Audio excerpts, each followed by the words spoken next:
and welcome to Ark and Dove Presbyterian Church in Odenton, Maryland. I'm Brian Boudreaux, your host here in the lobby and the clerk of session at Ark and Dove. It has been an exhausting week, and I'm glad you are here to join us. Today is the 23rd Sunday after Pentecost. Advent is fast approaching. My guest today is Amanda Croce, who many of you know from the nursery, and we're going to dive into her life experience. Now let's look at this week's announcements. This Wednesday, November 11th, from 7 to 8:15 p.m. via Zoom, the Healing Through Grief small group will meet. Lenny Gerdner and Pastor Tim have put together a session called An Empty Place at the Table, Grief and the Holidays. So for more information and to sign up to receive the Zoom link, contact Pastor Tim or Lenny Gerdner. Also this Wednesday, Pastor John will be leading the Campfire Quarrels. The theme for this month is Presidential Support and Opposition. The group will meet from 7 to 8:30 p.m. Please RSVP with Pastor John, as there is limited space to maintain social distancing around the fire. Wednesdays at 10 a.m. is a weekly Bible study on the upcoming Sunday scriptures. I've been assured that there is no commitment or homework, so contact Pastor John for the Zoom invitation. Godly Play is still every Sunday from 9 to 9:40 a.m. via Zoom for kids grades K through 5. Now, Logos continues to have fun, family-centered activities each week to do either at home or outside the church. There are crafts, games, Bible study, and opportunities for worship and mission. So this week is Mission Week, and the activity is sharing expressions of gratitude with special seniors in our community. Also, look for your love-themed crafts during the service today. If you're not already on the weekly email list, please contact Amy Goldberg. And additionally, there is always a need for volunteers. And now for our social events, a Sunday fellowship is right after service at 11:15. If you don't already have the Zoom invite for that, you can email fellowship@arkanddove.org. The crafting group meets on the first Monday and third Wednesday evening of each month at 7 p.m. via Zoom. Amy Tardif has the invitation and more information for you. Saturday game night with the deacons. They play code names. You can get a Zoom invite from Ellen and Greg Makar. The Friendly Seniors Tea at 3 every Thursday on Zoom. Pastor Tim has the Zoom invite for you there.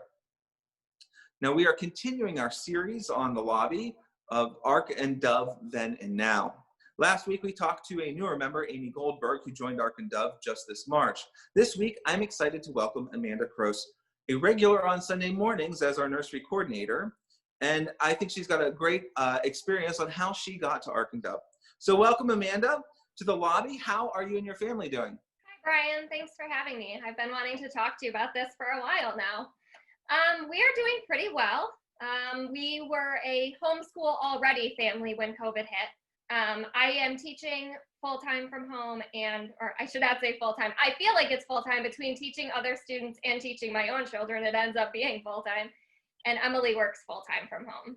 So we're doing okay. It does feel like that. So one of the things many people do not realize about you, perhaps, is that you come with a great amount of experience working with children, right? So could you tell us just a little bit about your professional background? Yes, so I am a doctor of reading and literacy. I taught in Detroit for 2 years, and I taught in Baltimore City for 2 years. I am teaching online, so I teach individual students. Most of my students have severe reading learning disabilities, or a few are just behind for other various reasons. Wow, that's really great. So I knew you had an education background, but wow, we are really blessed at Ark and Dove to have somebody working with our young children with such experience. So I think we found a real gem in you. Thank you. I'd really like to hear a little bit more about your family and what makes it special. And then in that context, to maybe talk about what attracted you to Ark and Dove. Okay, so those two things definitely go hand in hand. So I'm glad you asked me them together. In 2015, so like I had said, I had left the public school classroom. I was staying home with my son, working on my doctorate, and I was doing odd jobs. And at the time, I was also in a running group with several people from church, including the Stewarts and the Devers. And one Saturday morning, we were on a run, and I met Pastor John. And Pastor John and Julie Devers were running behind me when I overheard him talking about how we needed a new nursery coordinator. And I turned around and I was like, what? So my ears perked right up. And he said, why? Do you know someone? And I was like, yes, me. One thing led to another, went through the hiring process, did the background check, and I ended up at Ark and Dove in August of 2015. At the time, we had Quentin. He was just turned 2. And I was married to who was at the time a man. Shortly after I began working at Ark and Dove, my now wife came out to me as being a transgender woman. And it was a process. I am not saying that it was not all sunshine and rainbows. It was, there were some challenges along the way. So when we made the decision, with therapy and medical professionals, that Emily was going to fully medically transition and socially transition to live life completely as a woman, I had to figure out what I was going to do about Ark and Dove. I didn't know where Ark and Dove stood. I spent my Sundays back in the corner in the nursery, and I loved it. I loved the kids. I always felt comfortable, but I didn't really know, was this something that Ark and Dove was going to accept? Was this something that Ark and Dove could live with? So it was very, very scary for me to have to come out, not knowing where the church stood. And what happened when I came out was beautiful. I got nothing but love and nothing but support. So I went through all of this while just surrounded by the love of Ark and Dove. And very slowly, I started to feel that love was actually the love of Jesus. And that Jesus put me here so that I could have the support and love of this community while I went through this very difficult time in my life. And so the more I felt Jesus's love through the church members, the more I said to myself, well, let me explore this Christianity thing. I definitely feel that Jesus led me right to where I needed to be in that time in my life. And I am so thankful to have this community and have the love and have the affirmation that I feel here. So definitely for people who are in the LGBTQ community, religion can be a very sore and sensitive subject. And so for the uninitiated, there's terms of like welcoming, accepting, affirming. Can you describe to us what that means, and where does Ark and Dove and even PCUSA kind of fall into that spectrum? Yes. So we in the LGBT community consider all religious organizations one of 4 things, and that's anti-gay. And anti-gay means we don't want you here, we think that you're going to hell, or whatever the bad equivalent is. Welcoming means you can come in and sit down and listen, but we think that you need to let God change you in order to go to heaven. Accepting means you can be here, but you must be celibate. And then affirming means you are welcome here. You can be part of our church. You can be a member of our church. We don't care what you do in your home. That is not our business. God loves you how you are. Where do you think Ark and Dove would fall in that then? I definitely consider Ark and Dove an affirming church. Affirming. Okay. We do put the rainbow flag on our website, and affirming is sort of that state. It's not just a symbol for us, but that it is something that we mean. So PCUSA ordains LGBTQ ministers, pastors. They perform marriages. Why is this important? What does this mean to you? Those are the actions of being affirming. It is easy to say, I love you and I support you. But at the end of the day, you have to do the harder things. You have to vote for the politicians that are going to support my family's rights. You have to boycott the restaurants and the businesses and not eat Jelly Bellies, because let me add, as Christmas season approaches, Jelly Belly gives 20% of their proceeds to Focus on the Family, which is an organization that works to overturn marriage equality. That is their #1 agenda item. So you have to do those things. You can't shop at Salvation Army and then tell me that you love and support my family. It just doesn't work that way. So to ordain ministers and to perform gay marriages, you're standing behind that rainbow flag and saying, I'm not only flying this flag because it's fun, but I'm flying this flag because these are truly my values. I truly love you. I truly support you. And I want you to know that. I'd like to talk about how to be an affirming church, and not just the church itself. It's one thing to proclaim that we are an affirming church, but what does that mean in practice as an individual? That is a really good question, because a lot of people are kind of in the dirt about, or in the dust about this. They want to be out there, but they don't know what to do.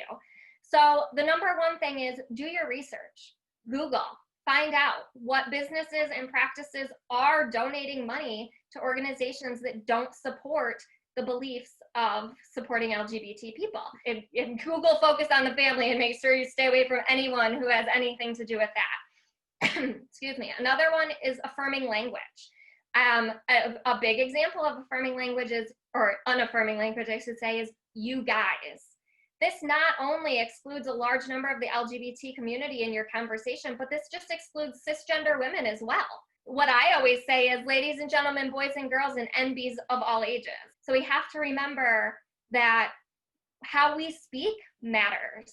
And one thing, again, that I love about Ark and Dove is we don't hold true and fast to male pronouns when it comes to God. So really thinking about, is what I'm saying in accordance of what I believe in my heart? Another thing you can do is pay attention to your laws, write your congressmen, write your senators. Right now with our new Supreme Court nomination, if marriage equality is overturned and goes back to the states, that becomes very scary. While my family feels that we are safe in Maryland, we are from Michigan, and our marriage license is from Michigan, and Michigan won't allow us to change Emily's name or gender marker on our marriage license. So it's important to remember that state by state laws very negatively impact LGBT people. And teaching your children is the bottom line, most important thing you can do. Because then we're going to raise a generation of people who are more conscious of other people's feelings, who are more accepting of other people, and who can just be kind. How would you talk to your children then to sort of create an affirming environment? So there are a lot of terrific books out there. The two that if you specifically wanted your children to understand my family because your children are exposed to my children, the top two books I recommend are Introducing Teddy and My New Mommy. You know, it's interesting. I found that with our children, they seem to be more just generally accepting of these, whereas adults seem to have a harder time understanding the concepts. I wonder if you might be able to provide some advice for somebody who may be afraid to approach the topic, who may be afraid to make a mistake when talking to a trans person. What advice would you give to them? First off, don't be afraid, but be open to being corrected. They always get really offended because they think that they're offending me. And I'm not offended, but I want to educate you. Can we take a moment and talk a little bit about some of the terminology, especially for people who aren't familiar with it, and how to use it correctly? LGBT is the umbrella. So it is anyone who is not heterosexual and anyone who is not cisgender. The term queer is really the umbrella term for anyone who falls in any of those letters. There's a lot of misconceptions about the term queer because at one time it was considered a derogatory term. It is no longer considered that. If you think a term might be offensive, my best piece of advice is, number one, don't say it until you have talked to someone about it. So transgender is when someone's gender does not align with their gender assigned at birth. A non-binary person is someone who doesn't identify as male or female, or some days identifies as male and other days identifies as female. Gay refers to generally a man attracted to a man. Lesbian is a woman attracted to a woman. Bisexual, you can be attracted to either man or women. Pansexual is how I identify, and most people are not familiar with this term. And this term means that you are attracted to someone regardless of their gender. Asexual people are not sexually attracted to anyone. And intersex people are different from people who are transgender in that their body parts are ambiguous. So I guess in general, what we should understand is that there's a whole range of people who fall under the umbrella. We should appreciate each individual for who they are, yes, and they allow them to express themselves in that way. Be respectful of what other people identify themselves as. The biggest way to disrespect a trans person is to use the wrong name or the wrong pronouns. I do want to thank you for joining me today. I think this was really enlightening. I hope the folks who are watching feel a little bit more empowered to speak about this, to participate in the conversation. So thank you, Amanda, for joining us today. I really appreciate it. Can I just add, Brian, that if anyone ever has any questions or concerns, please don't hesitate to contact me. Would you say there are no stupid questions? There are no stupid questions. Yeah, so don't be afraid. So thank you again. Really appreciate you joining us. This has been a wonderful conversation. And thank you for tuning in today. It is always a pleasure to share this time with you. Check out the e-archive and the Ark and Dove webpage for more information. And email your announcements to the lobby at worship@arkanddove.org. We will be dedicating our pledges on Sunday, November 15th, so please take a minute this week to send in your pledge by mail or email over the week. Sunday Fellowship is after the service starting at 11:15. Have a great week, wear your mask, and the live stream service will begin in a moment.